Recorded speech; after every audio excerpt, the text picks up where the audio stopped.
पशुपालन एक परंपरागत व्यवसाय है जिस पशुपालक उन्नत तरीके से अपनाकर बेहतर मुनाफा कमा रहे हैं, लेकिन इन पशुओं में आमतौर पर रोग की समस्या मुख्य रूप से देखी जाती है, जिसका यदि समय पर ध्यान नहीं दिया गया तो पशुपालकों को भारी नुकसान हो सकता है। तो आप इन रोग की पहचान कर रोकथाम के लिए किन किन बातों पर विशेष ध्यान रखें, इस बारे में जानकारी दे रहे हैं पशु चिकित्सालय हरसोल के प्रभारी वंशीधर यादव।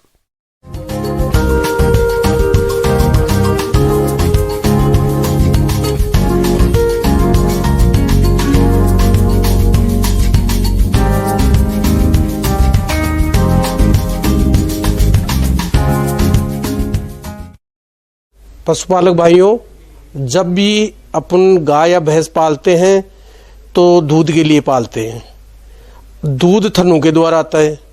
अब जब थनी खराब हो गए तो वो गाय और भैंस किसी काम की नहीं रहती है। कई बार एक थन खराब हो जाता है, कई बार दो हो जाता है, कई बार चारों थन ही खराब हो जाते हैं।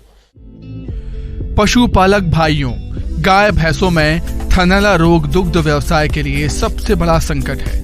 इस बीमारी से दुग्ध उत्पादकों को काफी नुकसान होता है। थनैला रोग पशुओं में कई प्रकार के जीवाणु, विषाणु और कवक के कारण फैलता है। तो सबसे पहले आइए जानते हैं इस रोग की पहचान के लक्षणों के बारे में। थनैला रोग दूध में छिचड़े आना, दूध लाल हो जाना, गादी में सूजन आ जाना या दूध बिल्कुल ही ब्लॉक हो जाना, तो उसकी वजह से बिल्कुल भी थन खराब हो सकता है। अब थनों के लिए आपको जिस जगह अपन गाय या भैंस को बांधते हैं उस जगह को साफ, बिल्कुल जहां धूप आती हो ऐसी जगह होनी चाहिए। गंदगी बिल्कुल भी नहीं रहनी चाहिए। यदि गंदगी रहती है तो जो थन की टीट कैनाल होती है उसके द्वारा बैक्टीरिया अंदर चले जाते हैं और थनैला रोग कर देते हैं। थनैला रोग से पशुओं को बचाने के उपाय। पशुपालक भाई, यदि कुछ जरूरी उपायों को समय समय पर अपनाया करें तो उनके पशुओं में थनैला रोग नहीं होगा, जो इस प्रकार से हैं। थनैला रोग से प्रभावित पशु को अन्य पशुओं से अलग रखें। पशु बाले की नियमित साफ सफाई करें। पशुशाला की लाल दवा या फिनाइल से धुलाई करें और चूने का छिड़काव करें। पशु का दूध निकालने से पहले ग्वाले को अपने हाथ अच्छी तरह से धो लेना चाहिए।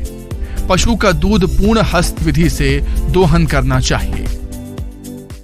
पशुपालक भाइयों, जब भी आप पशु का दूध निकालने जाएं तो बाल्टी में पानी लेकर जाएं। पानी से सबसे पहले थनों को अच्छी तरह धोएं। यदि लाल दवा या पोटेशियम परमैंगनेट हो तो उससे धोएं। धो के फिर कपड़े से पोंछ के फिर दूध निकालें। उसका दूध निकालोगे आप तो उससे दूध की गुणवत्ता भी अच्छी रहेगी और थनैला रोग, मैस्टाइटिस होने की संभावना बिल्कुल भी नहीं रहेगी। इसके बाद में जब भी अपन दूध निकाल लेते हैं, दूध निकालने के बाद में गाय या भैंस जो दुधारू होती है उसको कम से कम आधे घंटे तक बैठने नहीं देना चाहिए। उसको बांट डाल दो, चारा डाल दो, कैसे भी, जिससे वो जानवर बैठ नहीं पाए। कई बार क्या होता है, जैसे अपन ने दूध निकाल लिया, दूध निकालने के बाद में उसका टीट कैनाल का मुंह खुला रहता है थन का, तो जैसे जानवर नीचे जमीन पर बैठता है तो उसमें बैक्टीरिया प्रवेश कर जाते हैं, जिससे उसमें थनैला रोग हो जाता है। पशुपालक भाइयों, यदि आपको तुरंत पता लगे दूध में छींचड़े वगैरह आ रहे हैं या खून आ रहे हैं तो तुरंत नज़दीक पशु चिकित्सक को दिखाना चाहिए। आप भी तब तक यदि सूजन वगैरह हो तो जैसे बर्फ का सेक करना है या सोडियम बाइकार्बोनेट, जिसको मीठा सोडा बोलते हैं, वो दे देना चाहिए और थन को कम से कम 4-5 बार खाली करते रहना चाहिए, जिससे उसके अंदर बैक्टीरिया नहीं रहे। और उसको लाल दवा या और भी कोई एंटीसेप्टिक हो उससे धोते रहना चाहिए। पूरी जागरूकता रखते हुए ये सारा काम करना चाहिए और नज़दीकी पशु चिकित्सक से उसका उपचार जरूर करवाना चाहिए। इसी से थन यदि खराब हो गया तो पशु की कीमत भी जाएगी और दूध भी नहीं होगा। तो जितना हो सके उतना जल्दी उसका उपचार करवाना चाहिए।